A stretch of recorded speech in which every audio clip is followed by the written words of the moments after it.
किनारी, बाल का एकदम किनारे पे, कोना पे, ठीक है। 1,20,000 आत्माएं फैले फैले बैठती है। तो अब आप कहो कि कौन सा आकार प्रकार है? कुछ है क्या आकार प्रकार? नहीं है।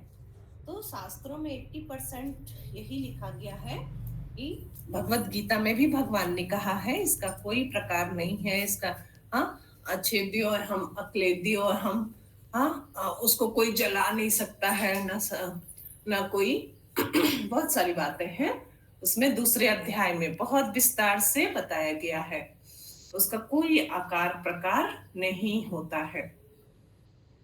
तो श्वासों को भरते हुए रिलैक्स करें कमर दर्द को। और दीदी आत्मा एक हवा हवा जो नहीं होता है, हवा जो पकड़ाई नहीं आता, हवा को नहीं मैं देखी हूँ हवा, मैं आप आत्मा को देखी हूँ दीदी, मैं फिर आपको डिटेल में बताऊंगी। अच्छा हाँ, तो वो हाँ हवा के रूप में हो कंफ्यूज कर देंगी दीदी। हर हर जगह है, ऐसा नहीं है, ठीक है। अग्नि में भी है, हवा में भी है ना। अब हम लोग पहले क्या करते थे, पेड़ हिल रहा है बचपन में, पीपल का पेड़, नीम का पेड़, तो कोई कह दिया अरे भूत है, बस भागे घर है, जब जानकारी नहीं होती थी। और वहीं पे जो साहसी बच्चा है वो गायत्री मंत्र करने लगे और हनुमान चालीसा पढ़ने लगे, तो भय ही भूत है कहते ना।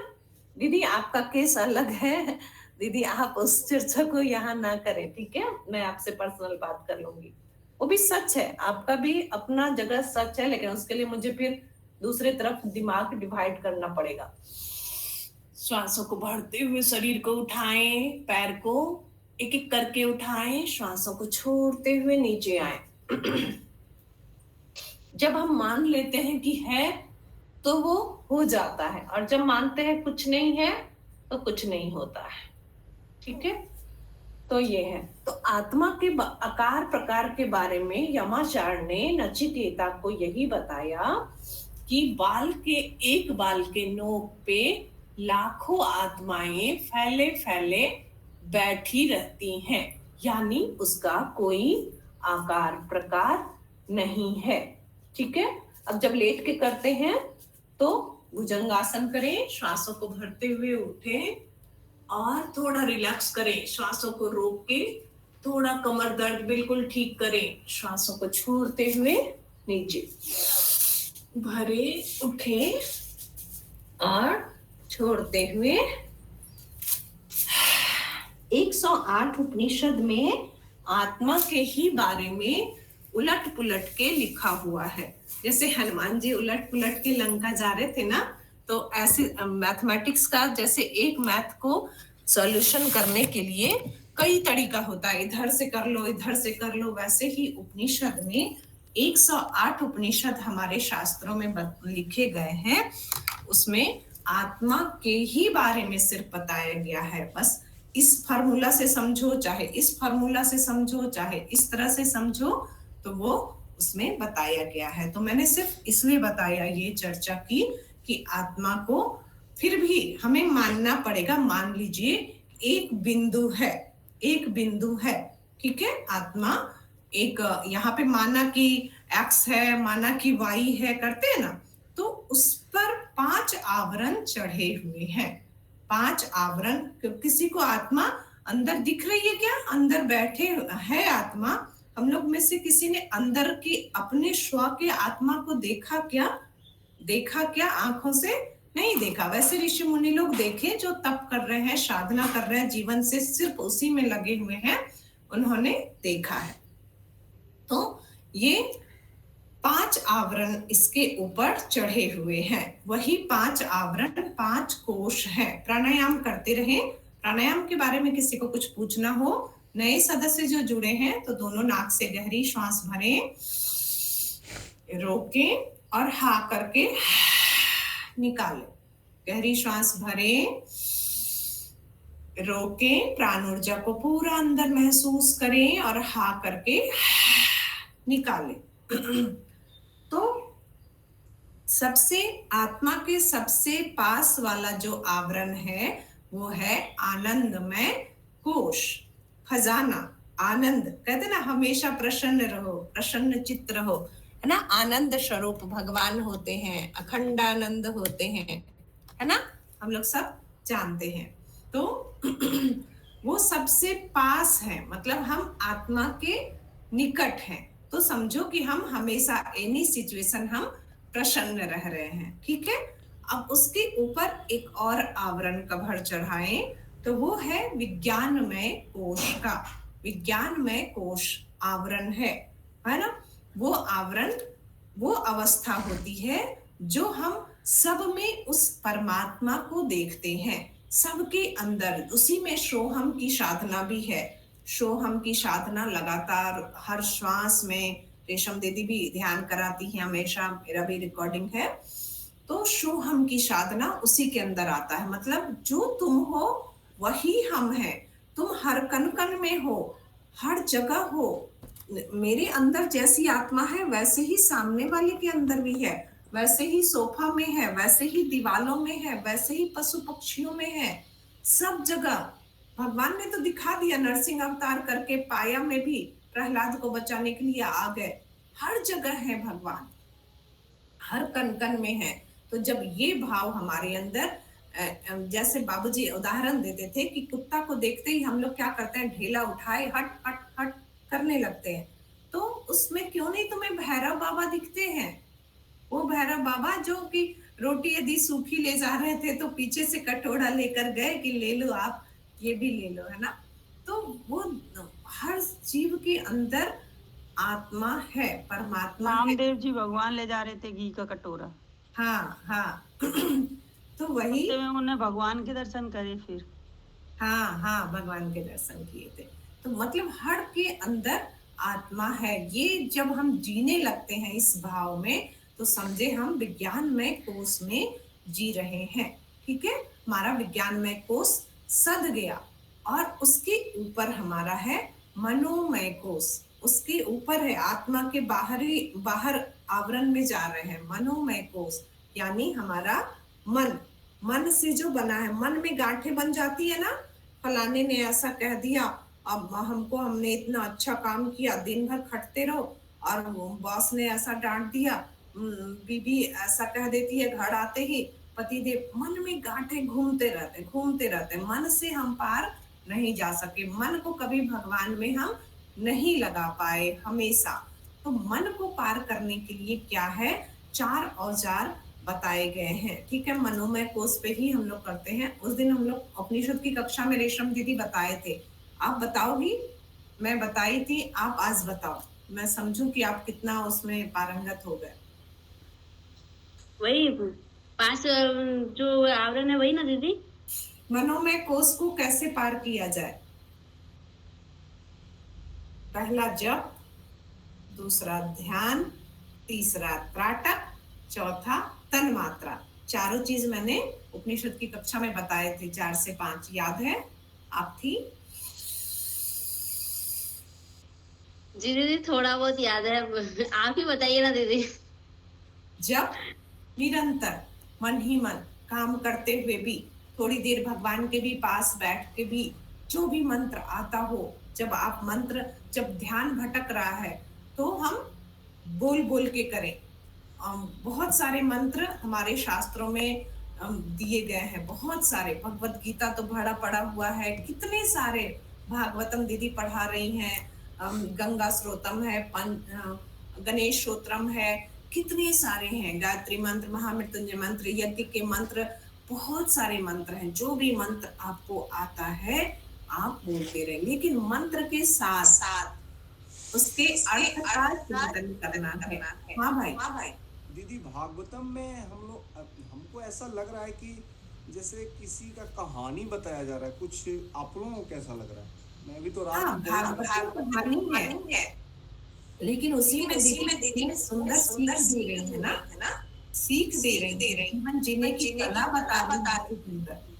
कुछ देखिए, कुछ बच्चे जब होते हैं उसको कहानी के माध्यम से समझ में आता है। दीदी आवाज गूंज रही है राम अभी नहीं गूंज रही होगी, है ना। कुछ बच्चे जो अब सही होते है। हैं उस बहुत तेज दिमाग के नहीं होते, हम जैसे भोंदू बच्चे कहानी से ही माध्यम से समझते थे। अब भले 1-2 साल से उपनिषद थोड़ा थोड़ा उसमें क्लास में बैठने लग गए हैं, तो कहानी के माध्यम से ही बताया जाता था पहले शास्त्रों को, बहुत सारी कहानियां हैं। लेकिन जो उससे पारंगत हो गए, पीजी मास्टर्स कर रहे हैं, तो सीधा उपनिषद पकड़ेंगे, है ना। तो कहानी सरलता से भगवान को समझाने के लिए, बताने के लिए, अपने स्व को जानने के लिए बताया जाता था रामनिवास भैया, ठीक है। तो ऐसा प्रज्ञा होता है, प्रदान बहुत सारे बच्चों को घर में लोग बताते थे, कहानी के माध्यम से सीख देते थे। सेम वही प्रोसेस है उसमें।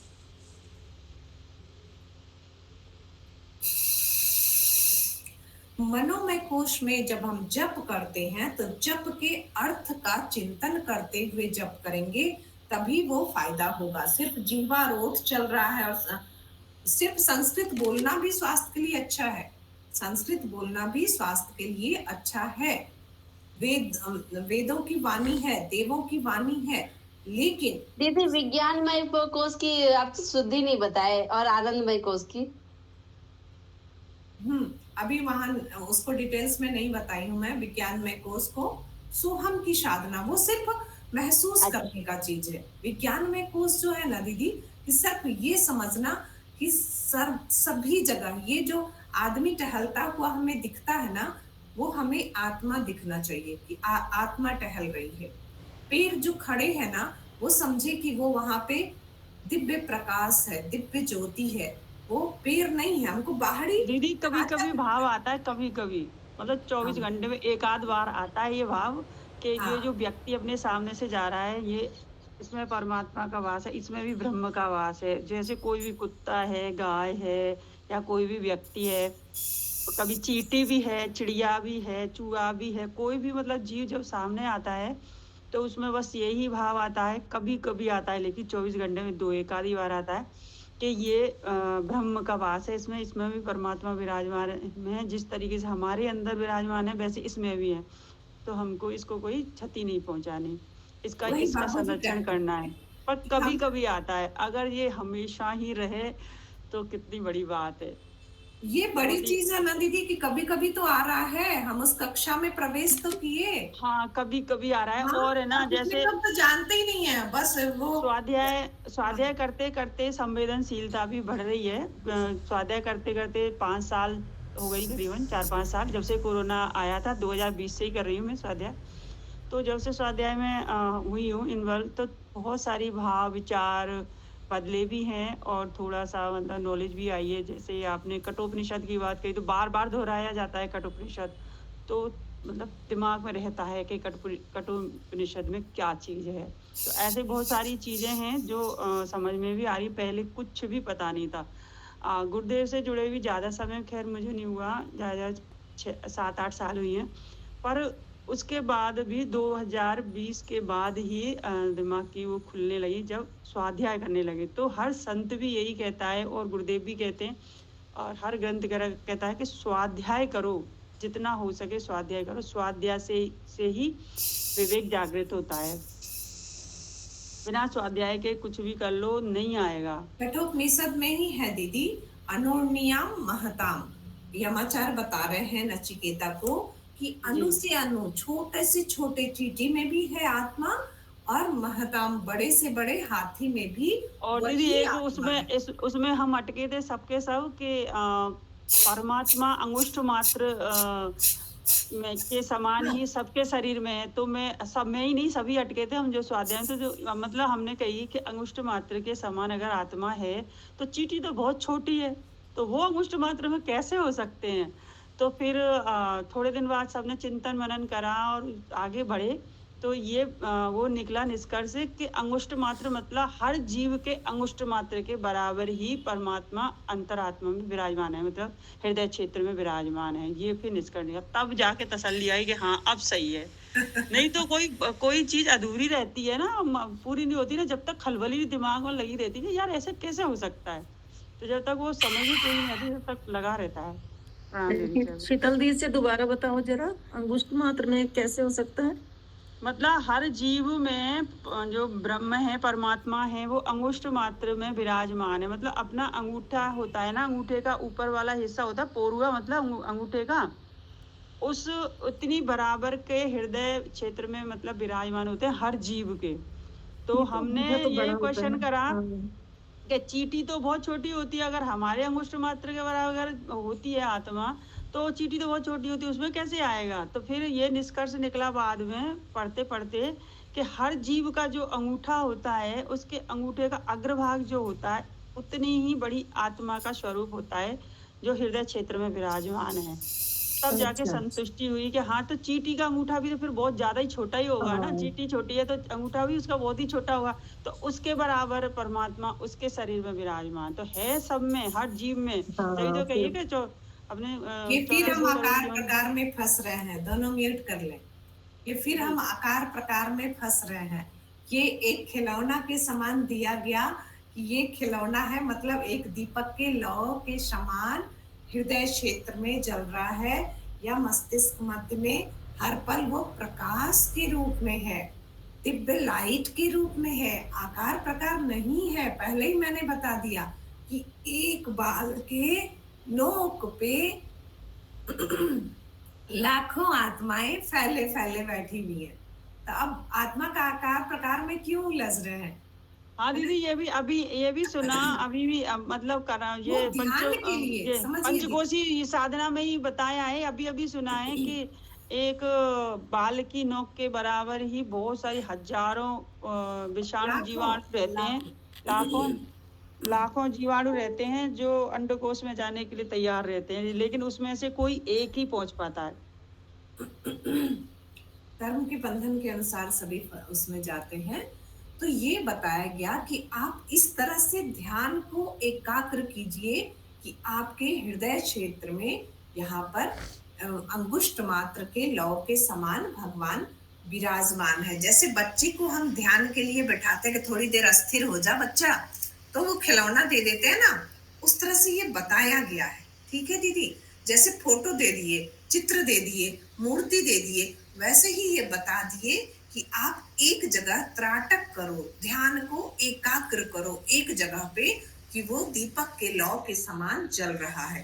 अब हमें आंखों में रोशनी है, अब आंखों में ये रोशनी, यहाँ पे हम आंख खोल रहे हैं, बंद हो रहा है अपने आप, कौन कर रहा है? कौन कर रहा है? यहाँ पे भी तो भगवान है ना, अंदर रोशनी है, यहाँ पे रोशनी नहीं है, यहाँ पे बल्ब जल रहा है सिर्फ, लेकिन कनेक्शन तो मस्तिष्क से है। तब कहेंगे भगवान कहाँ पे है? यहाँ पे है, यहाँ पे है, कहाँ पे है? अंगूठे में यहाँ पे थोड़ा सा पिन चुभ गया, ब्लड निकल गया, दर्द महसूस होने लगा, कहाँ पे भगवान है? और फिर वो अपने आप घाव भर भी रहा है, कहाँ पर भगवान है? तो ये भगवान सभी जगह है, ये पूरे शरीर के ही उसमें ही है, वो तो प्रकाश पूरे शरीर की मतलब उसमें है, चेतना में, हर नस में है, हर नाड़ी में, ब्लड की हर बूंद में, शरीर के पूरे अंदर है ना। वो तो प्रकाश जैसे दीपक जलता हुआ दीपक जब जलने के बाद पूरे उसमें प्रकाश कर देता है ना, तो ऐसे ही वो अंगुष्ठ मात्र में पहुंचने के बाद पूरे शरीर में के हर नस बताया गया है भक्तों को कि ध्यान करने के लिए आप ये समझो कि यहाँ पे अंगुष्ठ मात्र भगवान हृदय क्षेत्र में है, यहाँ पर है। अब यहाँ पर वो व्यक्ति ज्यादा ध्यान करे जिनका मन अशांत रहता है, मन विचलित रहता है, तो आज्ञा चक्र में करें। यदि हम विज्ञान में कोष में भाव हमारा सूखा है, दया करुणा संवेदना मड़ी हुई है हमारे, तो हम हृदय क्षेत्र में ध्यान करें, है ना। यदि हमारे फिजिकल बॉडी में कहीं पे भी बीमारियां हैं पूरे शरीर में, तो हम अब यहाँ पर नाभि के पास ध्यान करें, है ना। इतने सारे खजाने दिए हुए दीदी, इस पे चर्चा करेंगे तो एक दिन नहीं क्या हजारों साल पूरे कम पड़ेंगे। तो मैं जो बताने का कोशिश कर रही थी कि मनोमय कोष को पार करने के लिए 2 मिनट में मैं रखती हूँ, तो मंत्र का जप करें तो उसके अर्थ का चिंतन करते हुए करें, उसके अर्थ को समझे। हम सिर्फ गायत्री मंत्र कर लेते हैं, लेकिन उसके एक एक अर्थ को समझ पा रहे हैं क्या, उसको जीवन में ला पा रहे हैं क्या, वो है जप, है ना। केवल कर लिए जीवा से। शुरू में करती हूँ दीदी, मैं अर्थ चिंतन 2-4 बार, फिर लास्ट में करती हूँ। माला जैसे हाँ, पूरी करते हैं ना, एक तो शुरू शब्द में को ही रहते, पकड़ के, ओम शब्द को ही पकड़ के उसके क्योंकि हर अर्थ का चिंतन एक करें। बार करेंगे तो एक माला करने में 1 घंटा लग जाएगा। इसलिए 2-4 बार शुरू में करती हूँ, 2-4 बार बाद में करती हूँ, बीच में छोड़ देती हूँ। गिनती की जरूरत नहीं है इसमें, कितनी गायत्री गिनती मंत्र करनी जैसे बोलते हैं तो उस दुख नाशक, सुख स्वरूप, पाप नाशक, ज्ञान स्वरूप परमात्मा को हमारे अंतरात्मा में धारण करें। तो ये सुन तो ले दीदी, यदि हम जप कर रहे हैं तो हम, गुरुदेव ने बता दिया कीप स्माइल, एक शब्द, उतना प्राण स्वरूप, दुख नाशक, सुख स्वरूप छोड़ दो, कीप स्माइल, आनंदमय कोश हो गया। मन शांत है, एनी सिचुएशन तो मनोमय कोश में हो गए, है ना। किसी भी अवस्था में विचलित नहीं हो रहा है। तो यदि पूरा शरीर हमारा एकदम स्वस्थ है, तंदुरुस्त है, तो उत्साह उमंग बना हुआ है, तो आनंदमय कोश में है, प्रसन्नता के रूप में है, उत्साह उमंग के रूप में है। एक शब्द भी जीवन में उतरना, और अजपा जप करने बोले हैं, अजपा जप। अब बैठ के माला गिनती गिन रहे हैं, ध्यान भाग रहा है, रसोई में ध्यान भाग रहा है, अभी बच्चे को तैयार करना है। जप से दीदी पूरा शरीर शुद्ध हो जाता है। ये हर किसी को करना चाहिए, बस शॉर्ट सा है, हर जिसको भी आप मानते हैं उसको एनी टाइम करते जाइए। ये